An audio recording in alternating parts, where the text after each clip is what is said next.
I'm here because of 7 rounds of IVF that failed. And that was a hard time in my life. And then I try to find ways to relate it to something men can understand. Today's guest is Dr. Lara Zibners, a pediatric emergency doctor turned biotech founder. She's on a mission to revolutionize women's health, but her story is far from ordinary. Tell me about the day you realized vaginal progesterone needed disrupting. Paint me that moment. Was it painful? When I was doing IVF, this is 16 years ago. I looked in that bag with all those needles. And this is not the same cup of tea I've been drinking. I was covered in lumps and bruises, and I still wasn't getting pregnant. In this conversation, we uncover the hidden trauma of IVF, the harsh realities of femtech, and why it sometimes takes someone with scars, not just credentials, to change the system. Lara's story is about medicine, motherhood, and the courage to challenge an industry built on silence. Hardest lesson is about self-growth. You have to be able to move forward no matter what's going on in your personal life, no matter what is happening, no matter how you feel that day, because you have a responsibility to your employees and to the people who have invested in you.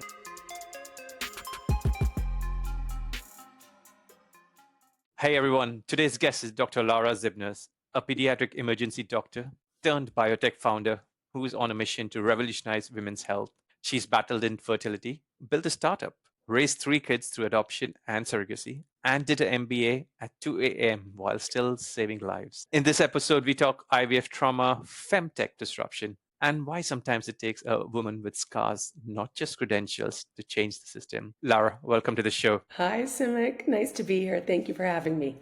Lara, your story, it reads like a screenplay. Doctor, trauma educator, mother through adoption and surrogacy, biotech founder.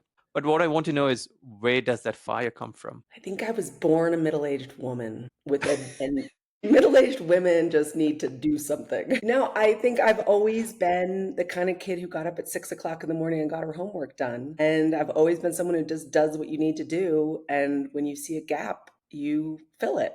Was there a single moment in medicine, IVF, or business where you thought, this is broken and I need to fix it? I wouldn't even say it was that clear. All of this happened accidentally, I would say.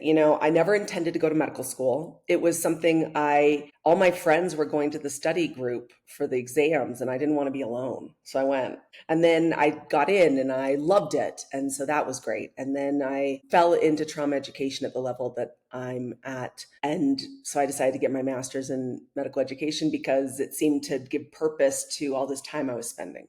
And then, when I decided to get my MBA, I was at a point in my life where things were changing and I wasn't quite sure what I was going to do with it, but I was an investor and advisor to this company, and there was an opportunity to pivot and to take on a bigger role. And again, accidental. It's just been always something about leaning in and saying yes, and to your own detriment often, right? Like I need to learn the word no.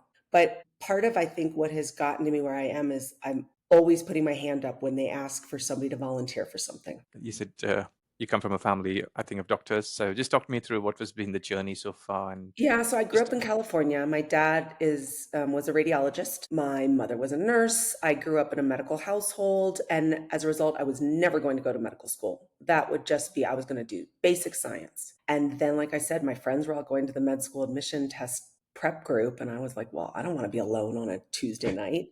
So I went with them. And then I took the exam. I was the only one of the group, by the way, who went to medical school. So after all that. And then I got into medical school. And even up to that point, my parents, they dropped me off at Ohio State and they said, if you don't like this, just call. We will come get you tomorrow. And I found my tribe. I just fell into this group of people that I got and they got me. And it was fun. The learning, the ego, let's not lie. Medical students have a bit of, ego because they got in. The things you're learning, and then you quickly realize how much you don't know and what a privilege it is to be in that position to take care of people. And I loved pediatrics. That was never a question. But pediatrics I found a touch dull, just in that kids don't really get all that sick, right? So then I kind of launched into emergency medicine as a subset of that and really just loved it. And I loved being a clinician. I loved taking care of patients. There were hard moments, there were hilarious moments. And then I finished all my training. I was 10 years at Ohio State for medical school residency fellowship, moved to New York City and was an attending at Mount Sinai. And then I met my ex-husband, who was in a totally different career, and he needed to go to London for what I thought was 6 months, but turned into 13 years. And so there was a moment to pivot. I did some other things. I worked on getting my license, but I also wrote a book. I did some writing for some different websites, and then got my license in the UK, took an honorary consultant post at St. Mary's, and I got very involved in trauma education out of the Royal College of Surgeons at this point. I was an instructor for a course called Advanced Trauma Life Support that comes out of the American College of Surgeons, but it's global in over 80 countries. The UK runs the second largest program, and I fell into that. Eventually got my master's in medical education. I'm currently the national educator for Advanced Trauma Life Support UK. And then I went back to school to get my MBA because I had moved to Vienna for personal reasons. So my kids were there. I was kind of going back and forth. And then there was this little virus that you might have heard about. I don't know if do you remember? You might have missed it. It was really not a big deal. Love it. I've retired my GMC number. So I'm no longer actively seeing patients. I needed to find the right moment for me to step out of that role. And through that journey, you met your husband in UK. Yes, my amazing husband. He is a nurse. He's a nurse consultant at UCLH and works for the NHS, going around the country advising emergency departments for a program called ESIST. He was the program chair for the nursing trauma training at the Royal College of Surgeons. So we actually met in 2013. And then when we found ourselves at a point later in life where we were both single, we decided to get married. Awesome. And then you went on to Vienna for some time, and then now you shut. So I moved to Vienna in 2019, and I got together with my husband in 2022. So that was, again, an accidental, shoot, I didn't know I was going to marry a Brit. I probably should have stayed in London. But we go back and forth. My company's in London. The Royal College of Surgeons work is in London. He travels most weekends for us. So we just make it work. The kids my youngest is 12. We've got a few more years of needing to get them out of the nest, and then we can do what we want. Awesome. And tell me about the day you realized vaginal progesterone needed disrupting. I mean, paint me that moment. Was it painful, hilarious? At the time when I was doing IVF, this is 16 years ago, right? You either do it or you drop out. And I had friends who dropped out, and she now has twins after one more cycle. Nowhere else in the world routinely does that. And the results are not better in the US. So I don't know why they're, I'm bashing the American medical system, which I'm part of and a product of, but it's this tendency to do this, and it's abusive because injected progesterone is an oil and it goes into a muscle, and it is nasty. And I looked in that bag with all those needles, and I was like, oh, this is not the same cup of tea I've been drinking now for how many months. And it was awful. And I was covered in lumps and bruises, and I still wasn't getting pregnant. And that's when I had that conversation. How many years later, 2021, I said, Tank, so we've got the drug delivery patents. Our device can be adapted to absorb just the inactive ingredients, just that icky, leaky bit that makes you wonder how much drug you're actually getting. And we then release the drug, and it's right place, right dose without the trauma of big needles. Oral progesterone is rarely used in fertility. It's used for other things, but that causes side effects for some women. It just seemed to me, again, it wasn't even like I planned to do this. It was just an opportunity I saw to take something that I know to be very wrong in medicine and to make it right. Got it. And how's it been, the journey so far now? Terrifying, hilarious, so much fun, wonderful, scary, can't sleep at night, nightmares, love my life. Startup life it's a roller coaster. I tell people you have to be mad or totally naive. I'm both. If I had any idea what I was getting into, I probably would have paused for a minute, but still done it. I say, if you like sleep, notice it's 6:15 in the morning. If you like sleep and if you like income security, founding a company is not for you. Yes, that's a famous line, and weekends also. Now, you started off this company with your partner. Tank, I think you call him your work husband. My work husband. That's good. And the company is called Calla Lily Clinical Care. Clinical Care.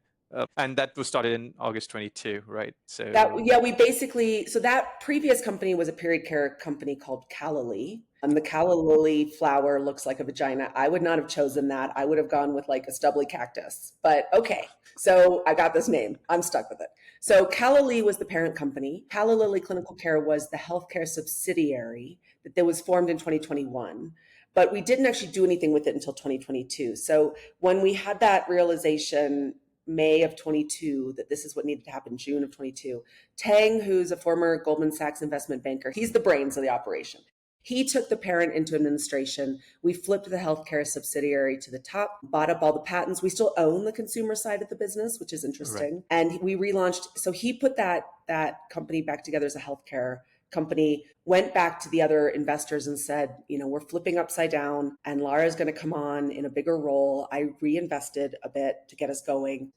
He really spent that first year putting the company back together. I was finishing business school at 2:00 in the morning, as you said, twice a week. I went to University of North Carolina, Keenan Flagler, and I did the MBA at UNC from Europe. So Tang really had the whole thing that first year. He carried the load. He rebuilt the team. We've got some amazing team members, like our principal scientist happens to be a drug device expert with 55 patents, and he's ex-J&J tampon. Like, how do you find that dream person? That was not AI generated. He exists.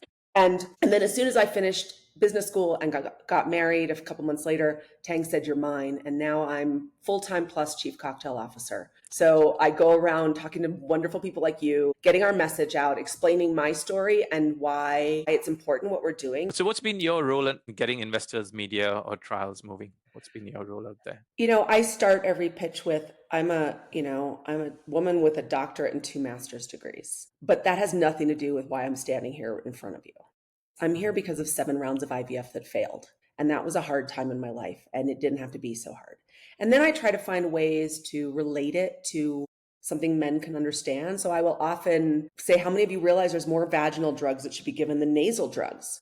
But if nasal drugs leaked the way that vaginal drugs do, and why do we want to get the right, why are there nasal drugs? And why not just take everything in a pill until we've had enough and we become unfiltered middle-aged women, and then we do what I'm doing? And this is part of their story. And so I don't regret any of it, but it could have been better.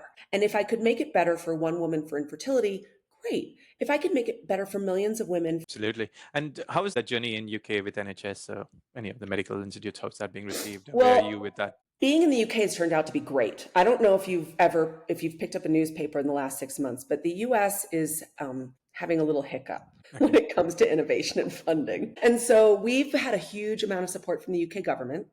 We've got a lot of Innovate UK support. We have a £1.1 million NIHR grant that's helping to fund our first in-woman trial, which is starting this year. We've benefited hugely from the ecosystem because the UK is a smaller environment. It's not that hard to get in touch with the people who can help you. And that's both other startup founders. Like we're a cohort of people that are innovating in this space, but with huge support from, Innovate UK has been great. They took us on a program to New York and Boston. They've now got us in a program with Texas, just trying to help push us forward with funding where we can. It's not easy. Grant money is not easy. We have, yes, for every one yes, we get 15 no's. Fine.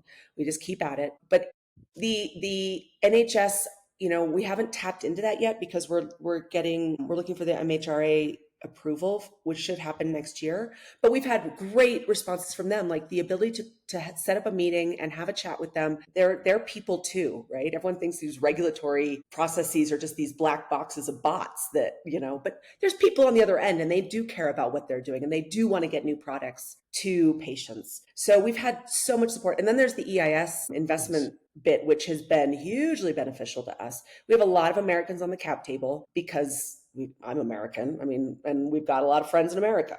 But the ability to know that there is a tax benefit and also some form of loss relief if things don't work out has been really, really beneficial to us. That's amazing. And for anyone listening in, what kind of message you would want them? They want to fund your initiative or your journey? Yes. No, we are fundraising in what we hope is our last fundraise because we've had some big strategic interests. We haven't had anybody come along with enough money to take on their preferred terms. So everyone on our cap table is straight equity, but we really value our shareholders. So what did your medical peers say when you decided to leave trauma education and dive into femtech? Was there any judgment, confusion, or cheerleading? That's been an interesting part of this journey because when I was a little doctor, I thought anybody who put in that time and energy and effort, who then didn't go on to do clinical medicine, was a waste. I think we all, when I was in training, I thought, we would occasionally see a doctor who just never done residency or had stepped out and was now doing corporate things or working for, the man. I'm thinking about leaving clinical medicine. And And we had a good chat. And he said, COVID has made a lot of us reevaluate what we're doing and how much longer we want to do this. I'm no longer the youngest person in the room. And when I was a little doctor, again, I sort of thought, oh, well, the older doctors are the ones that know everything. But actually, when you're older, your responsibility is to train the younger ones. So the 30-something-year-old whippersnapper is probably better at a procedure at this point than I am because I haven't done it in so long. So is it time to turn it over to the next group of people? And then the fact that I just hadn't seen as many patients as I wanted to, and I didn't want to ever be in a position where somebody said, this is emergency medicine, bad things happen. I never wanted to be in a position of thinking that I was not top of my game, or even if I was, I know sick from not sick. I don't think I was ever not a good doctor. But optics are optics. And if you are not seeing patients every single day, there's a question mark over your head. And so I justified it all by thinking I've done this trauma education now. And in my role as national educator, I oversee the educational component of teaching doctors how to manage trauma for a severely injured patient for the first, hour or however long. And in that, I oversee that for a number of courses that run around the UK. Each one of those courses has 16 doctors who are then going to go out and train another 16 to 24 doctors on a course. We have a couple thousand instructors around the country, and they're all training doctors on how to manage this. And so in essence, I've run a Ponzi scheme of medicine where I've taken care of so many patients indirectly that I justified it to myself. I thought, okay, this is the moment I can say I've given what I can give, and it's okay for me to let go of that clinical part of myself. Okay. And any regrets you've had? No, and to answer your original question, because I know you asked me a question and I just told my own story. I went off piece totally. People were super supportive. People completely understood. My colleagues completely understood why I was making the choices I was making. They knew that I was pulled back. They knew that I was overwhelmed. Even my trauma colleagues now, they know that I'm kind of at my swan song. I've been doing that for 12 years at the college. I've been involved at a national level with trauma training in the UK. They are all very supportive. They know that, I think that's something that people don't do enough of, which is know when it's time to step away. That's amazing. I think that's a good partnership to have. What's the secret to your co-founder chemistry as to where you are today? I think we're well balanced. I always say he's the Eeyore and I'm the Tigger, right? He's like the cynical, they don't mean it. We'll see if they call us back. And I'm like bouncing around going, they were so nice to me. It doesn't matter. They're never going to give us any money. I think that's the real balance. And we both are very committed to doing things in the right way. So it is, when we're ever faced with an opportunity to take a shortcut, we examine it from every side to make sure that it's not, we're going to do everything right. We're never going to be a company that cheats our way to the top. And so I think that's part of it, that we're both inherently people who want to do good for the world. We also we have a responsibility to our shareholders and to make them money because that's how the world works. And yes, we would like to see a vacation at the other side of this as well. But I think that's really it, that we're a good balance of, two people trying to do the right thing, but one is stupidly optimistic and the other one has a brain. Well, I guess you'll complement each other. That's the best way to put it out there, right? That's right. Awesome. That's fantastic. I think that level of when you complement each other and then going and finding out these right people, not AI generated. I think that's amazing. No, and we've got, I think, 16 full-time employees now. Okay. We are like a team. And you have to, in startup world, guess what? One of your PhDs also has to work the coffee machine. So in Slack channels, it is the coffee of the month and how you want to serve it and how much milk you put in it, because that's our churro's job in addition to having a PhD. What are the values within Calla Lily today? Every single person has to be willing to go above and beyond. And I think it's important that we be seen to be pushing women to the public facing sides of the company because we are a women's healthcare company, but also in that, they're not just engineers. They have an opportunity to work in a startup environment where it's all hands on deck and helping them develop those soft skills about how to present our company to potential investors or supporters. That it's never say no to extra education. If anybody wants to better themselves, of course they can, and we'll support that.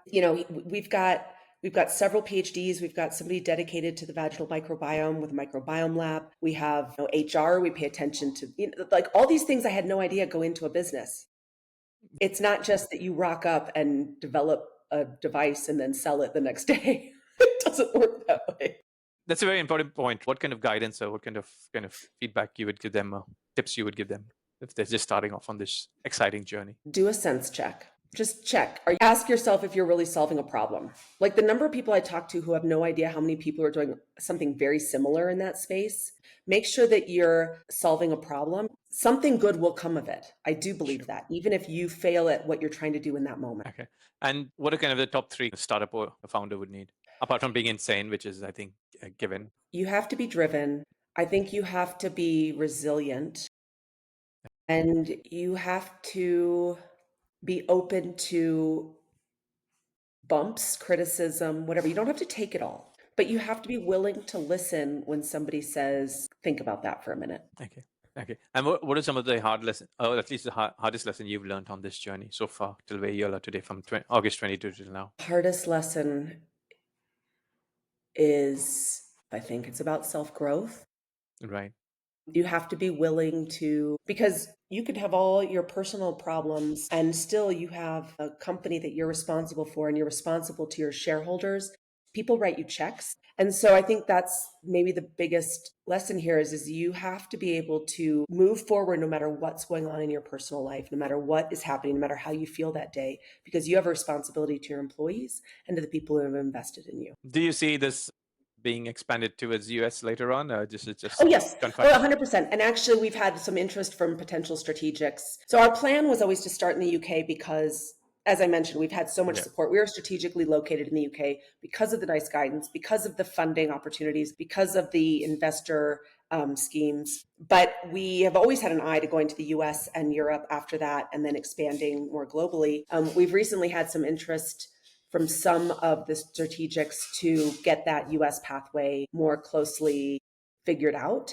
Okay. I'm American. We're yes, absolutely 100%. There's just a very strategic reason to start with the UK. Okay, got it.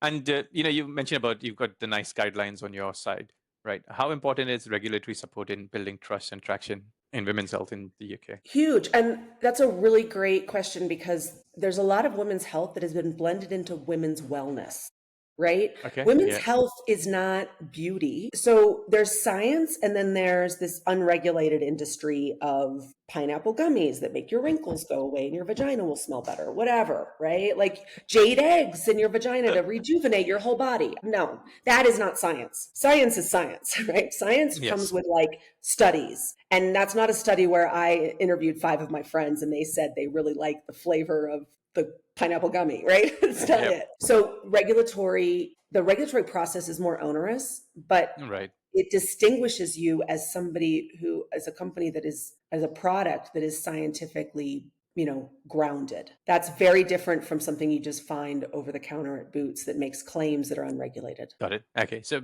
very critical part of the whole process. Where do you see, Kelly in another 3 years? Are you aiming for acquisition, scaling, some systematic change in In drug 3 delivery? years, I'd like to be on a beach somewhere taking a long nap. No, I think our model is multiple licensing agreements to start with an eventual Okay. acquisition. Some of the strategics, we're talking to all of them. We know who the people are who would want to license with us.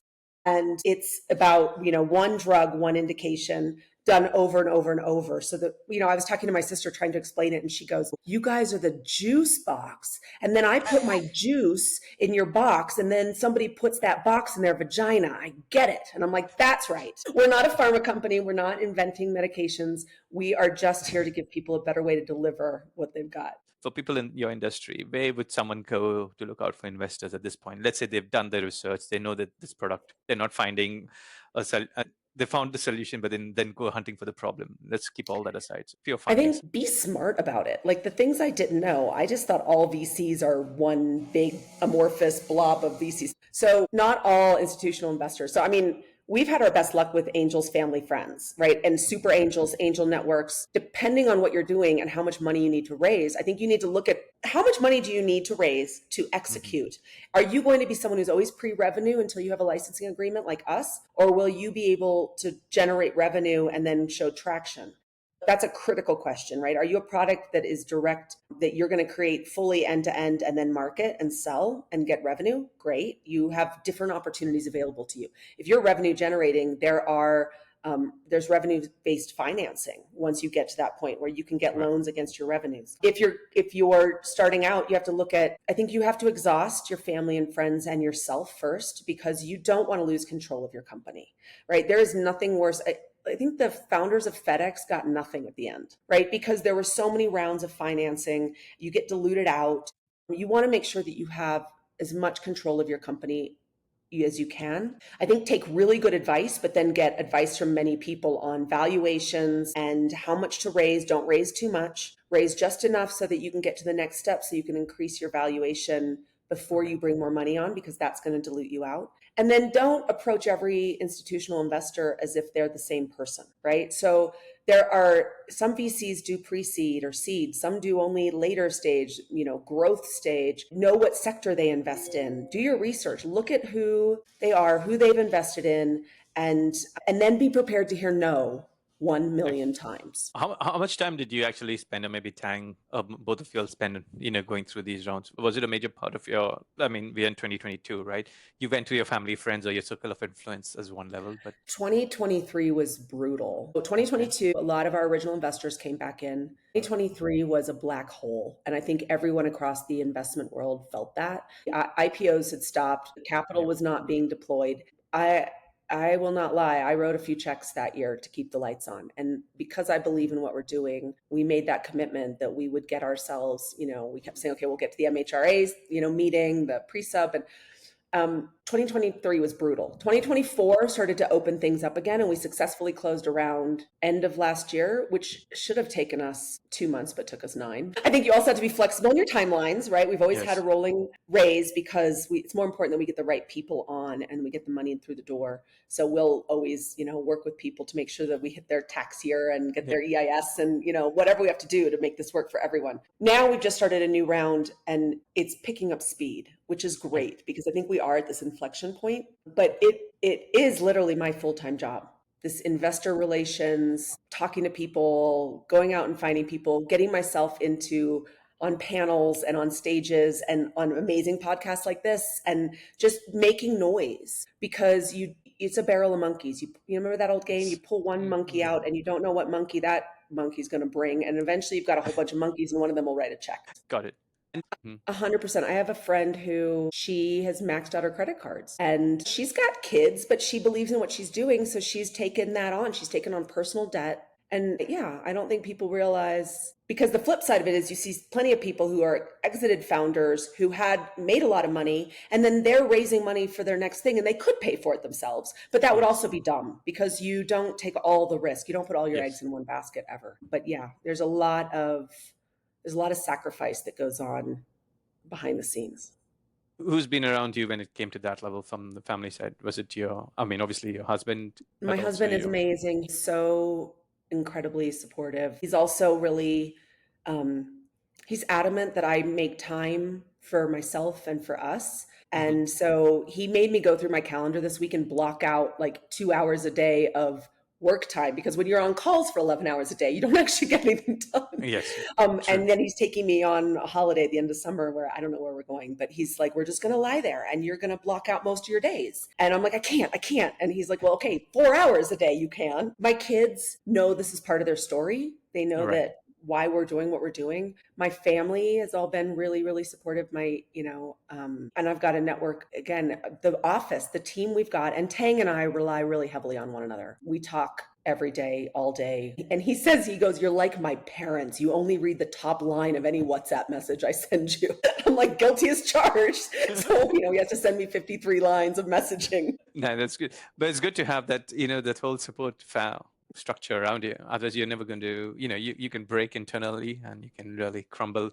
And I would also say no founder should try to do this alone. The people I see who are doing it alone are, they're really, they're having to build their support network in a different way. Thank goodness I have somebody that I can be like, what do we do? Got it. No, very key. What's your founder's superpower or your co-founder's superpower? His power? His superpower? Mine? Stupid optimism. You have to be blindly, stupidly optimistic and believe that it's all going to be fine. Wow. If I build it, they will come. But have you actually had a moment where in your so far since August 22, you wanted to throw your laptop out of the window? And which moment was that? I have not, to be honest. I've never had that moment, but I've Okay. had moments of what have I gotten into, right? Mhm. I've had moments of real nervousness, getting on stage I can still get nervous, it turns out, depending on how high the stakes are. So I've never had a moment where I wanted to walk away from it entirely. But I have had a lot of moments where I thought, how did I get myself here? And will I ever see the other side of this? Wow. No, and does it scare you? It's terrifying. Yeah. This Okay. is terrifying. To be the first one to do something is scary. It's much easier to be number two. Yes, but you will not settle for number two. I know that. Yeah, yeah, it's a given, isn't it? Talk to me about how do you stay ahead of market disruptions at this point, given where you're on your journey? How do you actually go about doing that? Well, let's be honest. Every startup who has market assumptions is wrong. Yep. Right? Your revenue predictions are wrong. Every assumption you make is wrong. You just don't know what parts of it are wrong. So you have to, but that's what investors want to see. They want to see that slide with the hockey puck. They want to see the big, tam, sam, som. So you have to do your best to look at what that could look like. What we do know is that there is a market for it because we're not inventing a drug. So we know what that market looks like. What we don't know is how many women drop out of IVF because of the trauma of the experience. And so that's what we always say on our market slide is this is the current market for progesterone. What could that look like if every woman sticks with it for a couple more cycles? Yeah, that's powerful, isn't it? And it is transformational for them too. Changes their world. And talk to me about, I think you mentioned there was an AI engineer or somebody you've got in. Yes. How is, obviously you'll have also jumped into the AI bandwagon. So let's talk about that. How is that shaping your journey so far? And what is it doing? The AI bandwagon's hilarious. We had one grant application where they said, do not mention AI. And then when we got rejected, it said, this company did not mention AI. So we cannot AI generate drugs into the vagina. That just can't be done. But what we can do is look at the pipeline of past drugs, existing drugs, and future drugs that might be suitable. Not every drug is appropriate for vaginal delivery, right? It depends on the size of the molecule and how well it's going to absorb through the mucosa. Without getting too deep into the physiology, drugs that are given orally have to go through the liver first. Drugs that are given vaginally go through the uterus first. It's called a uterine first pass. How many of them get absorbed in that way? How many stick to the endometrium or wherever your target organ is? So not every drug is suitable, but using AI to try to streamline our next drug that we, what else is in the pipeline so that we can reach out to potential strategics and say, hey, you've got this drug, and wouldn't it be great if you could give it vaginally? Because that would benefit your patients in this way, XYZ. So yes, we did cross into the AI abyss this summer. Got it. All right. Definitely when I get you back in next year, talk about where you're I'm going to tell you, we've now figured out how to AI drugs into the vagina. You wait for it.